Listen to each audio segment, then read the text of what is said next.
Amados hermanos, Dios les bendiga en esta mañana. Saludos a todos ustedes. Buenos días. Esperamos Dios esté bendiciendo la vida de cada uno. El día de ayer me preguntaban acerca de que si estaba dando estudios del libro de Apocalipsis. No estoy dando estudios sobre el libro de Apocalipsis. Estamos dando unos pequeños comentarios, nada más, ¿verdad? Unos pequeños comentarios acerca del libro de Apocalipsis. No son estudios formales, ¿verdad? Obviamente tratamos de hacerlo lo mejor que se puede dentro de nuestra alcance, ¿verdad? Nuestra capacidad. No son los estudios formales del Instituto Bíblico de la Iglesia Emanuel. Los estudios los tenemos en el Instituto Bíblico. Ahí sí tenemos horas de estudio. Este libro del Apocalipsis lo vamos a estudiar, damos inicio a esta materia el primer sábado del mes de noviembre. Y la clase es de las 9 de la mañana hasta las 4 de la tarde. Son 7 horas continuas. Obviamente tenemos algún receso en el trayecto, pero formalmente, con todos los detalles, damos la clase el primer sábado del mes de noviembre. Son 7 horas, 9 de la mañana a 4 de la tarde, formalmente. Hoy estamos nada más dando como una introducción o como un comentario, un breve comentario, ¿verdad?, sobre el libro de Apocalipsis, por la razón de que ha habido algunas personas que me han pedido, ¿verdad?, que sigamos adelante con estos comentarios del libro de Apocalipsis. Y aparte, hermanos y hermanas, que ha habido algunas preguntas de algunos hermanos y pues yo me alegro por causa de esto, ¿verdad? Quiero ser breve en esta mañana, no quiero tomar mucho tiempo para compartir con ustedes acerca del libro de la iglesia de Pérgamo. Ayer estuvimos hablando un poquito acerca de la iglesia de Tiatira.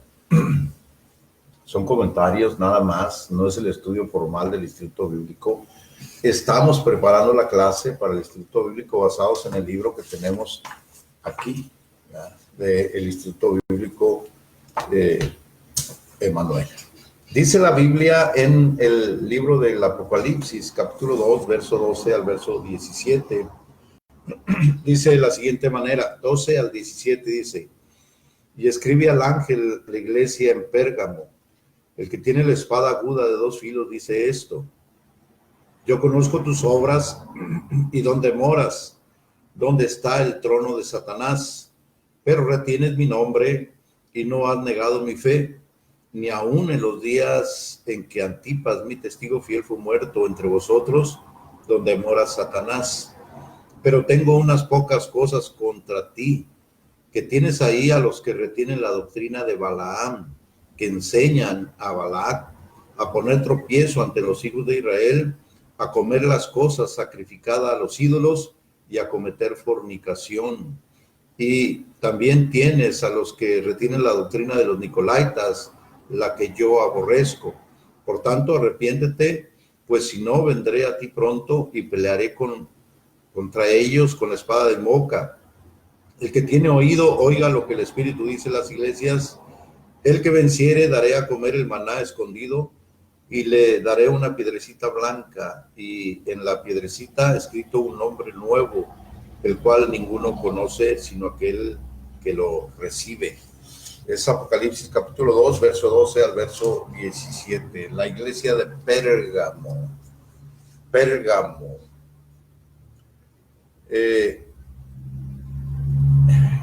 Mandamos un saludo a nuestro hermano Julio Hernández hasta la ciudad de Tijuana, Baja California. Dios te bendiga, hermano Julio Hernández. Es el libro de Apocalipsis capítulo 2 al versículo 12, versículo 17, 12 al 17.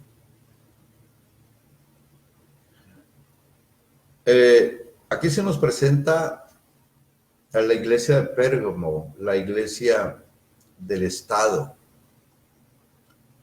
El término Pérgamo significa pergamino, perdón, y quiere decir totalmente casada, Pérgamo, totalmente casada.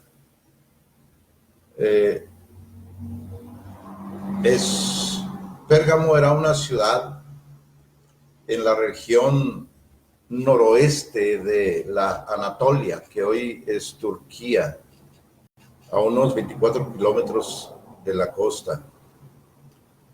Pérgamo fue la capital del reino de Misia en los tiempos de los griegos, y luego fue reino de la provincia de la provincia romana de Asia. Hay un historiador que se llama Plinio. Él la llamó a Pérgamo la ciudad más celebrada de Asia. ¿Por qué? Porque se dedicaba a la idolatría más que el resto de Asia. En Pérgamo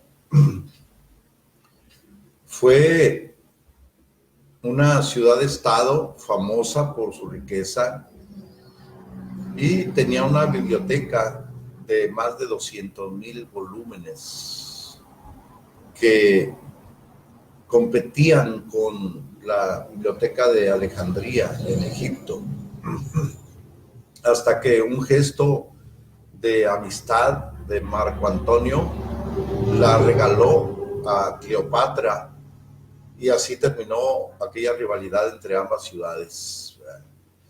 Pérgamo tenía un templo muy famoso, a Escolapio, donde aprendieron la medicina a muchas personas, entre ellas el gran Galeno, donde Asclepio, dios de la salud, simbolizado por una serpiente, recibía culto en la ciudad de Pérgamo. Asclepio. Esta ciudad de Pérgamo, mis amados hermanos y hermanas, estaba adornada con numerosos templos, entre los cuales figuraba el gran templo a Zeus, quien era llamado Soterteos, el dios salvador. Es muy apropiado, pues, que en ella, en la ciudad de Pérgamo, como se nos dice en la palabra del Señor, capítulo 2, verso 6 del libro de Apocalipsis, estuviera el templo, o sea, estuviera el trono a Satanás. Y se ha discutido mucho quiénes fueron los Nicolaitas, ¿recuerda usted? Es algo tremendo, hermano. Esta alusión del capítulo 2, verso 6 del Apocalipsis, donde se encuentra el trono de Satanás, dice, se refería específicamente al templo de Zeus, porque a Zeus le llamaban el Dios Salvador.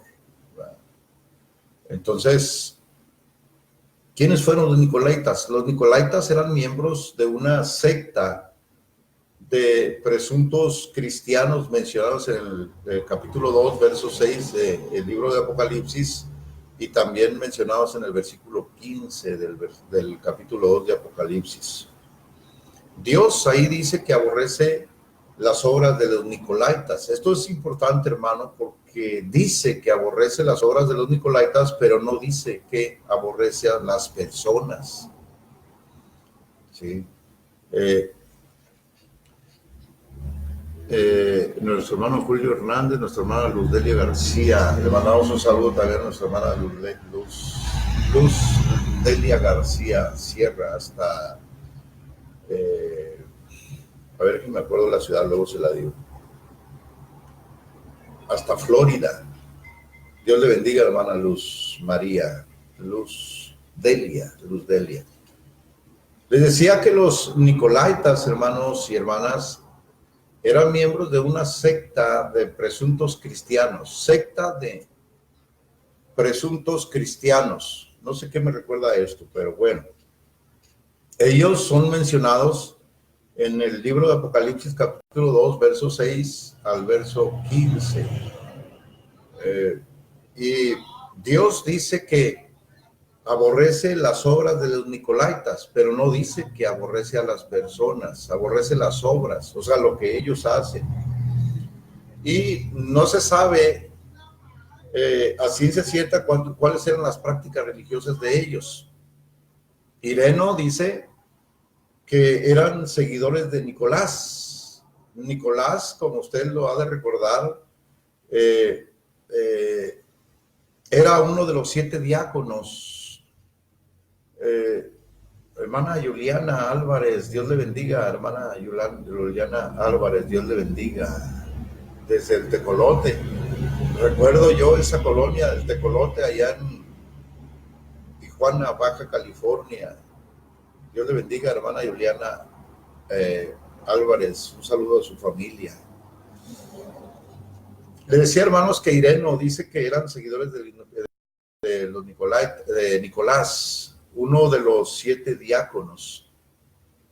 Pero Clemente de Alejandría defiende a diciendo que sus seguidores lo malinterpretaron. O sea, en el comentario del Apocalipsis más antiguo que se conoce, escrito por Victorino de Patán, con doble T, en el siglo II, habla de los nicolaitas como hombres falsos, hombres perturbadores, que ministrando bajo el nombre de Nicolás, crearon para ellos una herejía, diciendo que las viandas ofrecidas a los ídolos podían exorcizarse y luego ser comidas, y que cualquiera que comiera, que cometiera fornicación, podía recibir la paz al 8º día. Fíjense nomás qué herejía, hermano. Vuelvo a repetir esta herejía. Esta herejía decía, o sea, ellos crearon, los nicolaitas, los seguidores de Nicolás, uno de los 7 diáconos elegidos en el libro de los Hechos. Estos seguidores crearon para ellos esta herejía, pues, diciendo que las viandas ofrecidas a los ídolos podían ser exorcizadas y luego podían ser comidas, y que cualquiera que cometiera fornicación podía recibir la paz el 8º día. Esta descripción posiblemente sea otra especulación. Lo más conveniente parece ser que se tomen a los nicolaitas en conjunto con las otras doctrinas falsas denunciadas en Apocalipsis, como por ejemplo los seguidores de Jezabel y los Secán, como representativos de las malas influencias que se presentaron dentro de la iglesia misma en los principios de la historia. Ahora, según se cree que Jezabel, hermanos y hermanas, era esposa del pastor de la iglesia de Pérgamo. Y Jezabel era una falsa profetisa, o una profetisa falsa. Y como esposa del pastor, tomó el control de la iglesia de Pérgamo. No sé qué me imagino. Bueno, se dice que tomó el control, ¿verdad? Y entonces proclamaba profecías falsas conforme a sus pensamientos. Permitía que la iglesia cometiera pues libertinaje, ¿verdad?, sexual. Aparte de que se adoraba a Zeus. Y entonces que el Señor pues le envía esta carta a la iglesia de Pérgamo, que significa totalmente casada, lo que describe pues al matrimonio entre la iglesia con el sistema mundial.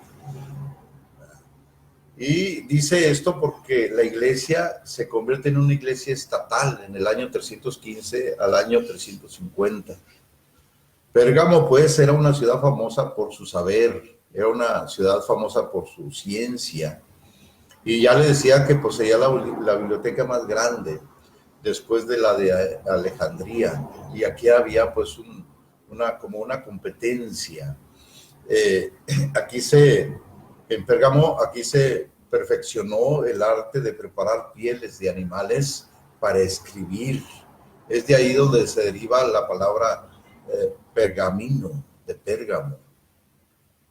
Y el Señor le dice, escribe al ángel de la iglesia en Pérgamo, el que tienes la espada aguda de dos filos. La espada aguda de dos filos es símbolo de juicio y de ejecución de la verdad.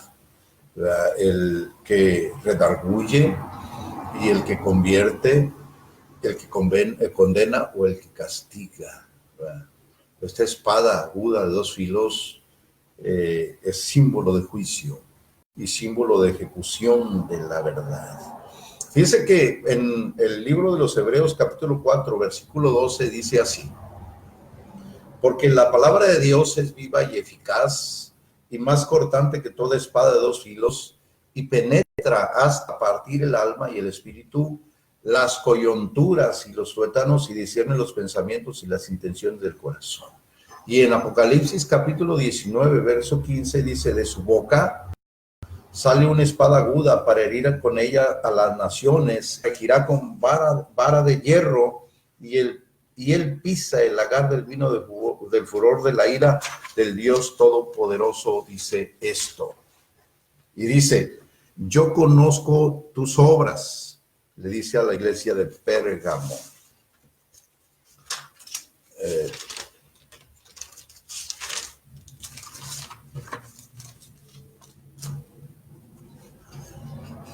Yo conozco tus obras. Dios sabía que eran obras muertas, o sea, sin ningún resultado positivo. Yo conozco tus obras muertas, tus obras que no tienen ningún resultado positivo, le estaba diciendo el Señor. Y también le estaba diciendo, y también conozco dónde moras. O sea, la manera de cómo vives en tu casa. Qué tremendo, ¿eh? El Salmo 133:15 dice, en tus manos están mis tiempos. Y en Colosenses capítulo 31, verso 15. En Colosenses capítulo 4, verso 5. Estaba confundido con el Salmo 31:15. En Colosenses 4:5 dice, andad sabiamente con los de afuera, redimiendo el tiempo. Entonces el Señor le está diciendo, yo conozco tus obras que son obras muertas, yo conozco tus obras que no tienen ningún resultado positivo y sé dónde moras, o sea, la manera de cómo vivís en tu casa. En tus manos están mis tiempos, por lo tanto, anda sabiamente con los de afuera, anda o camina redimiendo el tiempo. Yo conozco tus obras y dónde moras, donde está el trono de Satanás. ¿Por qué? Porque era el asiento de la adoración al emperador. El trono de Satanás está en el aire, pero su centro de actividad está aquí en la tierra. Por eso dice la Biblia que nosotros no tenemos lucha contra carne ni sangre, sino contra huestes espirituales de maldad en las regiones celestes. Acuérdense que las regiones celestes es esta atmósfera donde nosotros vivimos, ¿verdad? Y luego están las celestiales, y luego está el trono de Dios, primero, segundo y tercer cielo.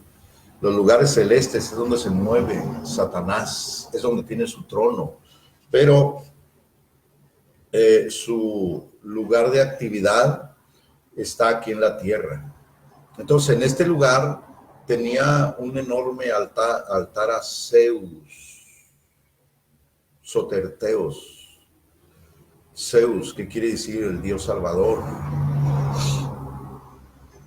Igualmente, la gente acudía al templo de Esculapio. Esculapio era el dios de la medicina.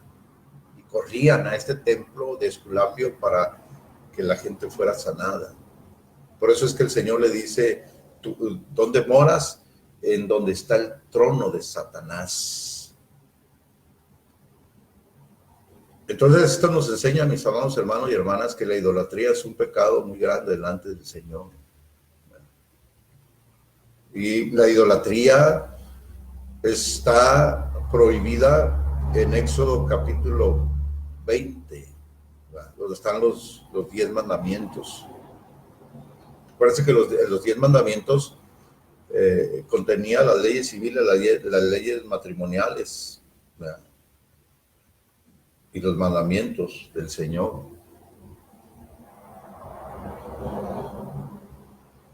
Y si usted lee Éxodo capítulo 20,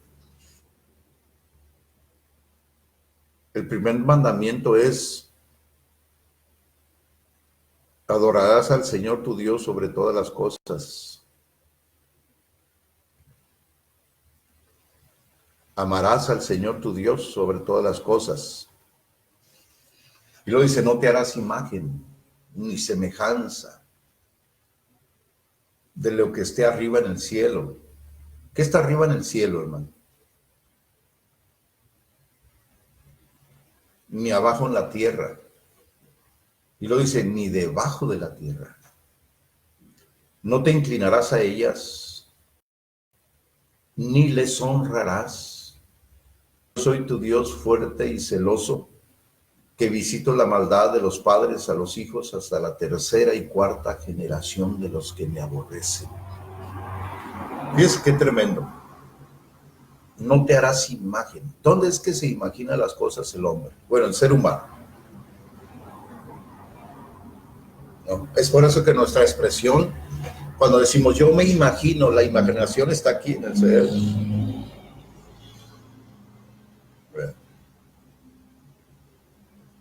Una imagen no es un cuadro. Ahí está hecha la imagen que se hizo en el cerebro. Cuando el Señor dice: no te harás imagen, o sea, no te imagines nada en tu cerebro. Y este no es problema solamente de aquellos que se postran delante de las imágenes, o sea, de las estatuas, ¿verdad? O de los cuadros que comúnmente o normalmente o tradicionalmente conocemos como imágenes, sino también de muchos que se dicen ser cristianos y que se imaginan. No, hay gente que se arrodilla para orar al Señor, pero en su mente se imagina a lo mejor un gigante grande sentado en un trono, ¿verdad? Sin ninguna forma en su cara, a lo mejor un resplandor grandísimo, ¿verdad? Es lo que estos hombres hacían, se imaginaban, se hacían imágenes en su mente y luego las esculpían, ¿verdad? Cortaban una madera del cedro, del pino, etcétera, y entonces labraban una estatua, una imagen de lo que se habían hecho en su mente, y le prendían veladoras y se inclinaban y le adoraban. La idolatría es un pecado muy grande delante del Señor, hermanos. Y esta iglesia es la iglesia casada, ¿verdad? Y tenían un templo a Zeus y tenían un templo a Esculapio, el dios de la medicina, y corrían a ese templo para ser sanados. Entonces, yo conozco tus obras y dónde moras y dónde está el trono de Satanás, el asiento de la adoración al emperador. ¿Dónde está el trono de Satanás? El trono de Satanás está en el aire, pero su centro de actividad está aquí en la tierra. ¿Sí? Entonces en Pérgamo, en ese lugar tenían un enorme altar a Zeus. Igualmente, la gente acudía al templo de Esculapio, dios de la medicina, para ser sanado. Esa, hermano, es el reproche de Dios a la iglesia de Pérgamo. Y el encomio o la alabanza es, pero retienes mi nombre. O sea, le elogia porque se agarraba o se apegaba al nombre de Jesús en tiempos difíciles, sabiendo que eran nombres, que era el nombre sobre todo nombre, desde la gloriosa resurrección de nuestro Señor Jesucristo. Es un pequeño comentario, hermanos, acerca del libro de la iglesia de Pérgamo, capítulo 2, verso 12 al verso 17. Pudiéramos hablar, hermano, en contra de las personas que están practicando la idolatría, o en contra de la iglesia tradicional que practica la idolatría. Pero más que eso, hermano, cristianos que están siendo idólatras. Es algo tremendo. La iglesia de Pérgamo estaba practicando esas cosas.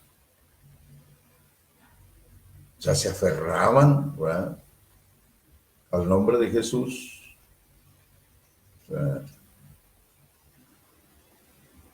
Porque era el nombre, o es el nombre, sobre todo nombre, desde la resurrección de nuestro Señor Jesucristo, pero corrían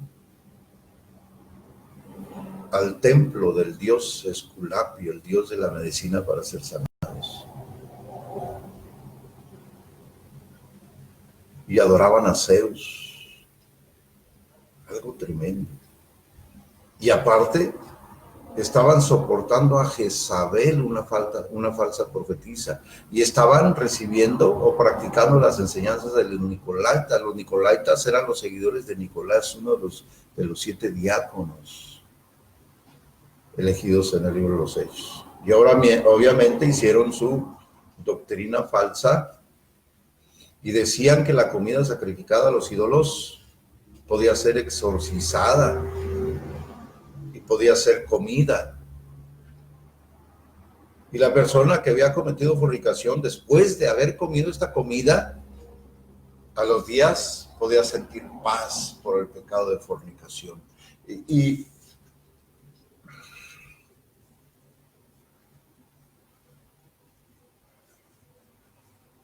era algo tremendo, hermano. ¿Sabe qué? Quisiera hablar así muy fuerte, pero no quiero hablar fuerte porque es un estudio bíblico. Queremos que los hermanos sean edificados, ¿no? Y no sean lastimados. Tal vez yo puedo decir alguna palabra que les lastime, pero vamos a darnos cuenta, hermano, que esta carta es a una de las iglesias. Y los miembros de esa iglesia estaban practicando estas cosas, hermano. Y ya se la sabe. Ahí el Señor en el versículo 14 dice, pero tengo unas pocas cosas contra ti. Unas pocas cosas. Dice que tienes ahí los que retienen la doctrina de Balaam.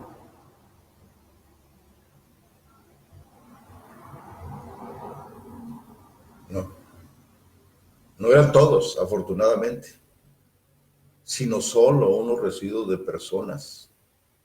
La doctrina de Balaam, que profetizan por dinero, que sirven a Dios por dinero, que dicen tener dones y ministerios, pero que lo usan para ganancias económicas. No eran todos. Como ya saben, ¿verdad? Hay algunos que andan sobre el dinero, y por causa de esos pocos, la gran mayoría de los que sirven a Dios por amor, aquel que todo lo dejó por amor a nosotros, pues nos llevan, ¿no? Nos llevan entre sus cosas, ¿verdad? Porque nos clasifican, nos encasillan a todos los que servimos a Dios como que andamos sobre el dinero nada más. Entonces, tengo unas pocas cosas contra ti, que tienes ahí a los que retienen la doctrina de Balaam. Y como digo, no eran todos afortunadamente, sino solamente un residuo de los muchos que habían, ¿verdad? Y luego dice que enseñan a Balac, a poner tropiezo ante los hijos de Israel y a comer de cosas sacrificadas a los ídolos y a cometer fornicación. ¿Cómo ven? Algo tremendo. ¿Verdad que lo que se señala aquí es el matrimonio fraternal entre la iglesia y el sistema mundial? El matrimonio de la iglesia fraternal, un matrimonio fraternal, ¿verdad?, entre la iglesia y el sistema mundial, del que nunca se han separado. En otras palabras, dicen ser cristianos, pero siguen siendo idólatras. Dice ser cristianos, pero están cometiendo prostitución. Dicen ser cristianos, pero tienen mucha tolerancia al pecado. Permiten que la gente, los cristianos, adulteren, forniquen, roban, maldigan y vivan como se les dé su gana. En Pérgamo. Estamos hablando de la iglesia de Pérgamo. No estamos hablando de nadie en particular. Estamos hablando de la iglesia de Pérgamo. Es la tremenda situación de la iglesia actual. Usted dígame, cristianos que se dicen ser cristianos, pero siguen de idólatras. Cristianos que se dicen ser cristianos, pero corren al templo de Esculapio. Cristianos que se dicen ser cristianos, pero son idólatras. Cristianos que se dicen ser cristianos, pero cometen fornicación. Cristianos que se dicen ser cristianos, pero comen lo sacrificado a los ídolos. Se gozan comiendo lo sacrificado a los ídolos, comiendo tamalitos a la Candelaria, comiendo rosca de reyes. Ya habría rosca de reyes en el tiempo de Pérgamo, hermanos y hermanas. Y luego le dice en el versículo 15, y también que tienes a los que retienen la doctrina de los nicolaitas. Esta enseñanza es idólatra. ¿O cómo se dice, hermanos? Idolátrica. Fue en ese tiempo cuando hizo su aparición sobre la tierra el sistema babilónico por medio de la Iglesia Católica, bajo el emperador Constantino, quien unió a la Iglesia con el Estado en el año 325 después de Cristo. Asimismo, en ese año se comenzó a bautizar a los niños, a los infantes. Esta doctrina representa a aquellas que dominan con sus tradiciones, ¿verdad?, que dominan a su membresía, y a quienes también iniciaron el negocio del clero, cuya preponderancia sacerdotal es detestable ante el Señor Jesucristo, quien es el único y gran sumo sacerdote.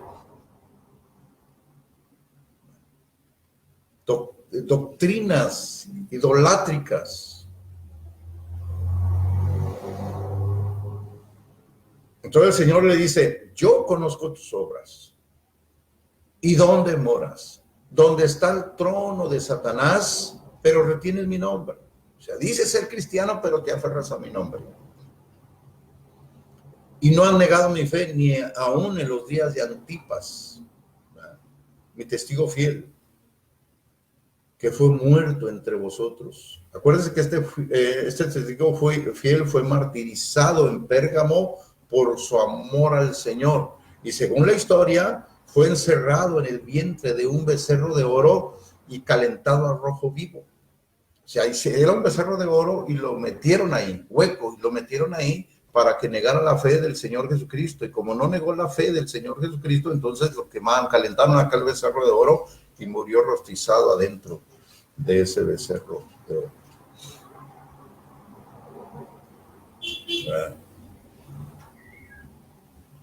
Dice, pero tengo unas pocas cosas contra ti, que tienes ahí los que retienen la doctrina de Balaam, que enseñan a Balac a poner tropiezo ante los hijos de Israel, a comer las cosas sacrificadas a los ídolos y a cometer fornicación. Y también que tienes a los que retienen la doctrina de los Nicolaitas. Los Nicolaitas. Dice, la que yo aborrezco. Y los verdaderos cristianos deben de aborrecer también esta doctrina, como buenos antipas. Y si es posible morir por ella.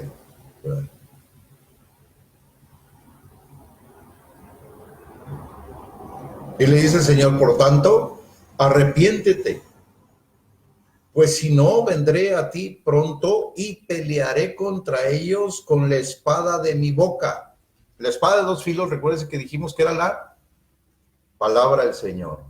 Un filo es el Antiguo Testamento y otro filo es el Nuevo Testamento.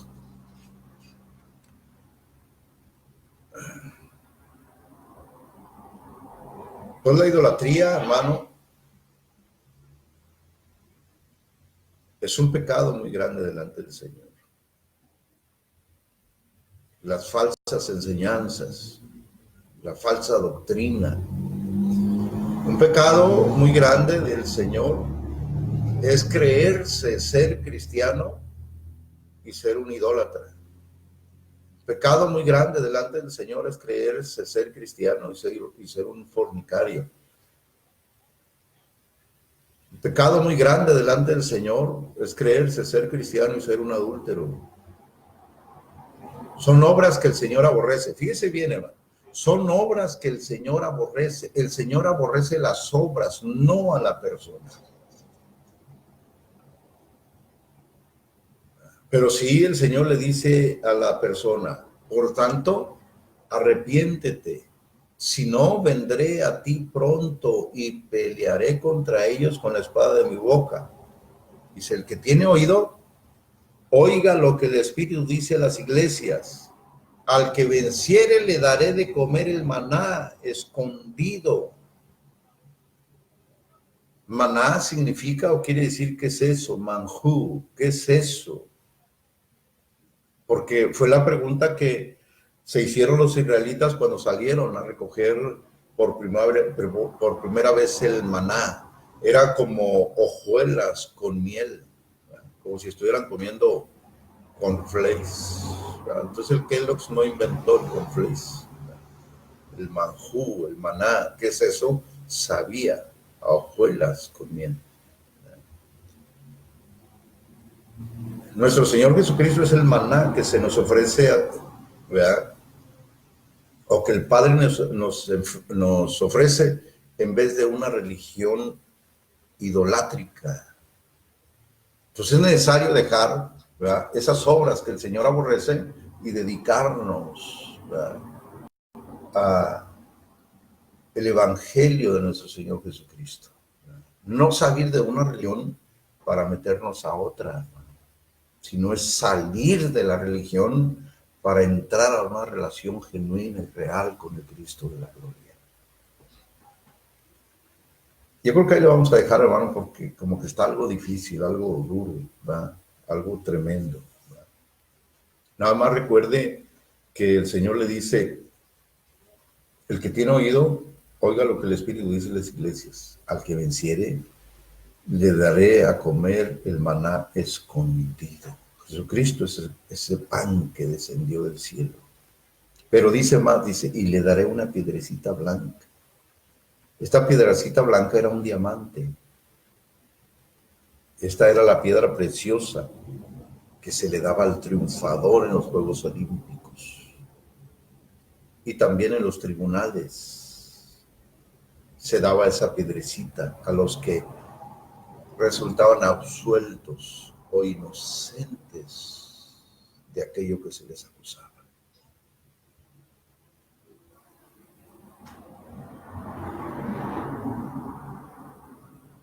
Entonces el Señor está haciendo una acusación. Bueno, aquí tengo unas pocas cosas contra ti, pero si sales inocente de estas cosas que se te acusan, yo te voy a dar una piedrecita blanca porque eres absuelto. saliste inocente. ¿Sí?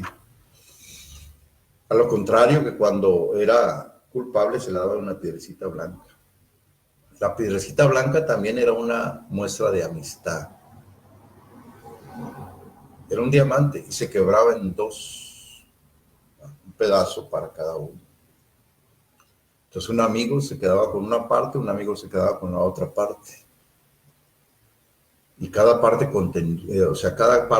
contenía los nombres de la otra persona en prueba de comunión, en prueba de unidad permanentes. Entonces cuando el Señor Jesucristo está diciendo te daré una piedrecita blanca y tu nombre nuevo escrito, es porque te está diciendo tú saliste inocente de las cosas que te estoy acusando. Y partimos esta piedrecita y en ella está escrito un nombre nuevo. ¿Cuál nombre nuevo?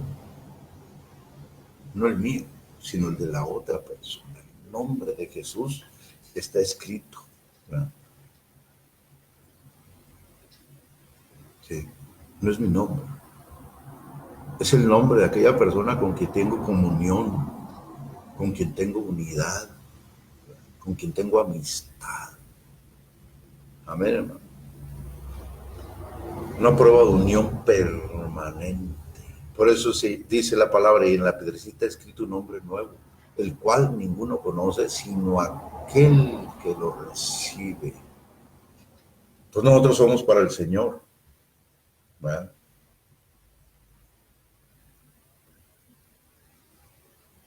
Somos como esa piedrecita valiosa para el Señor. Por eso dice, hermanos, en Isaías 49, 16, ¿no? He aquí que en las palmas de la mano te tengo esculpido. Delante de mí están tus muros. ¿Qué implica? Comunión íntima, a sí mismo. Y en Colosenses 3:3, ¿qué dice? Porque habéis muerto y vuestra vida está escondida con Cristo en Dios. Es comunión íntima y permanente, mis amados hermanos. Entonces oramos por todos aquellos hermanos y hermanas que dicen ser cristianos, pero que están practicando las obras de los nicolaitas y que están soportando la doctrina de Balaam y de Barak y están enseñando a adulterar y a fornicar y a seguir siendo idólatras. Padre, en esta mañana te damos muchísimas gracias, Señor, por tu gran amor y por tu misericordia, porque hasta aquí tú nos has ayudado y nos has permitido, Señor, conocerte a ti, al único Dios vivo. Oramos por todos aquellos hermanos y hermanas, Señor, que aún siguen, Señor, caminando en el error. Permítenos, Señor, aleluya, hablar tu gran amor y tu misericordia, y que tu Espíritu Santo nos abra el entendimiento, Señor, para dejar todas aquellas cosas que no te agradan, porque tú nos sigues amando y tú nos sigues bendiciendo. Gracias en el nombre de Jesucristo. Amén, amén. Este es, hermano, un breve comentario de los estudios que vamos a tener en el Instituto Bíblico Emanuel acá en la ciudad de San Luis, Colorado. Quisiéramos mandar un saludo de nuevo a nuestros hermanos que nos hicieron el favor de entrar aquí al estudio de esta mañana. Nuestro hermano Julio Hernández, que se nos unió desde la ciudad de Tijuana, Baja California. Dios te bendiga, hermano Julio. Dios bendiga a nuestro hermano Lauro, pastor, y a tu hermosa familia. También Dios bendiga a nuestra hermana Luz Delia García desde Florida. Y Dios bendiga también a nuestra hermana Juliana Álvarez. Hermana Juliana Álvarez, ella fue miembro de una iglesia que el Señor nos permitió pastorear en el año 93 no recuerdo exactamente, pero fueron entre 5 o 6 años. Hermana Juliana Álvarez, un saludo a nuestro hermano, su papá Alfredo, su mamá Etelvina y a sus 2 hermanos, que no recuerdo exactamente el nombre de ellos. Dios le bendiga hasta el poblado del Tecolote. Bueno, es un fraccionamiento de Tecolote en la ciudad de Tijuana, Baja California. Dios les bendiga, Dios les guarde. Les encargamos que oren por nosotros. Estamos en la ciudad de San Luis, Colorado, y el propósito de estar acá es de construir un instituto bíblico. Ya el instituto bíblico está funcionando de poquito más de 2 años. Ya va a la primera generación, si Dios lo permite, en el mes de abril, mayo. Pero en el transcurso del tiempo, contratar un terreno para estarlo pagando y construir ahí físicamente la escuela bíblica. Y en eso estamos acá en la ciudad de San Luis, Colorado. Así es que les pedimos que nos lleven en sus oraciones para que el Señor provea, ¿verdad?, para construir debidamente ese instituto bíblico que es para la honra y la gloria del Señor. Dios les bendiga, Dios los guarde. Les mando un saludo desde la ciudad de San Luis, Colorado. Bendiciones y ánimo, que Cristo viene y viene pronto. Saludos a todos.